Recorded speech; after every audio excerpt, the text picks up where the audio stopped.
Okay, so here's another overview video of the screenset and firmware. A few disclaimers. Let's start in the small department. Forget about this version. It's just a hard-coded test. I want to get the version to show on a long press, so this is just dummy text for now. The big disclaimer is that all this code is done with AI. Of course, it's based on Max's great work, but AI has probably botched it by now because I made so many changes, or maybe it hasn't. We'll see once it gets put on a real machine. But the point is, I'm not a programmer. That out of the way, my big goal when jumping into this NanoELS H5 project was that I wanted a DRO on my display, on the same display. I don't want two boxes. I want everything in one panel. I want the ELS and the DRO on the same one screen. And the hardware should be capable as far as I understand.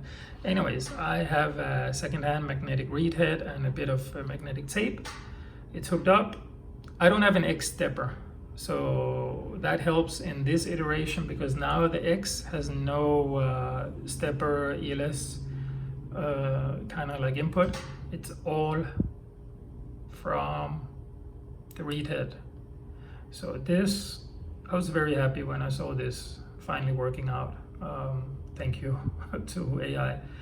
So yeah, and it works. We have diameter radius mode here, 29, 14.5.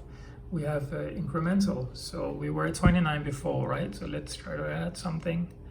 We're gonna add 3, so we should be at 32, more or less 32 when we, yeah. So that works. You zero by tapping it.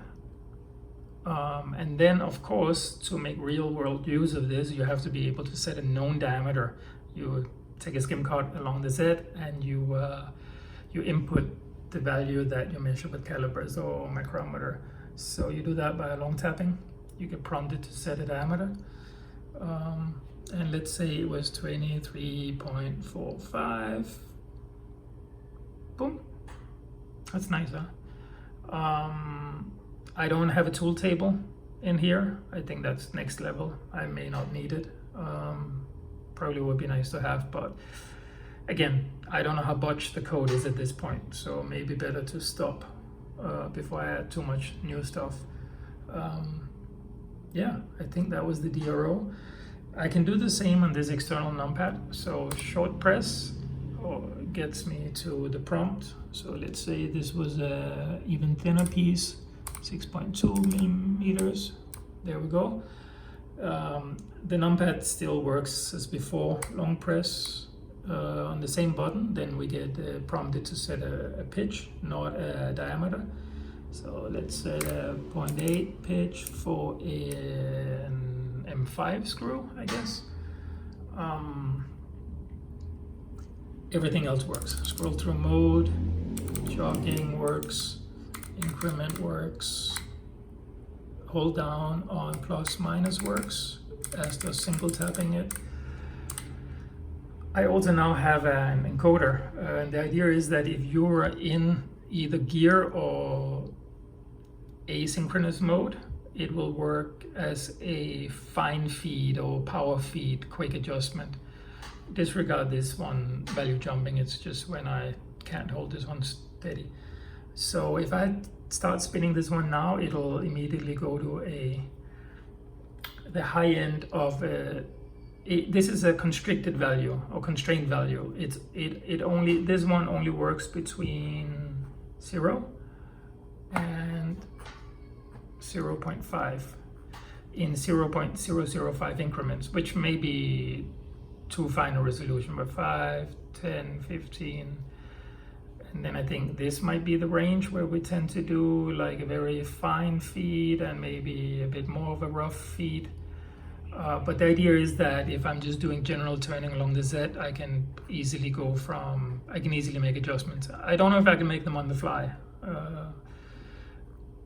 And it's not that much more tricky than just setting it here, except the resolution is half what it is on the encoder, but it's probably fine. It's worked for years. with the 0.01 steps. But anyways, there's also a push button on the encoder, but it's not programmed to do anything yet. So I think that was it. The pad works as it did in the last video. We have DRO now.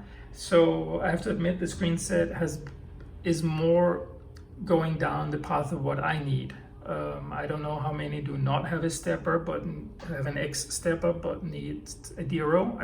I'm gonna have DRO on the set eventually, and then I have to figure out how to switch between the value from the ELS and the scale, but that's for later.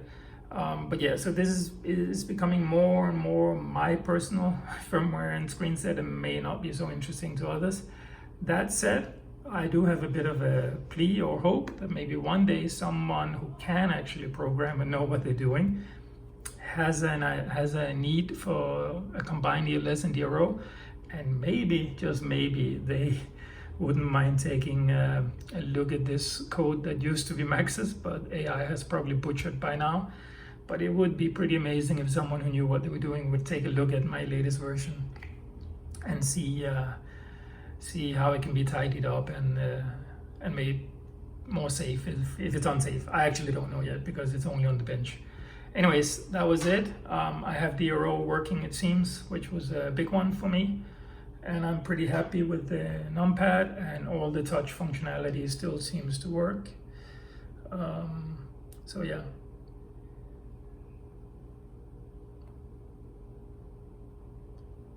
Yep, I'm just playing around now. Anyways, that's it. Ciao, bye bye, thank you, all that. Cheers.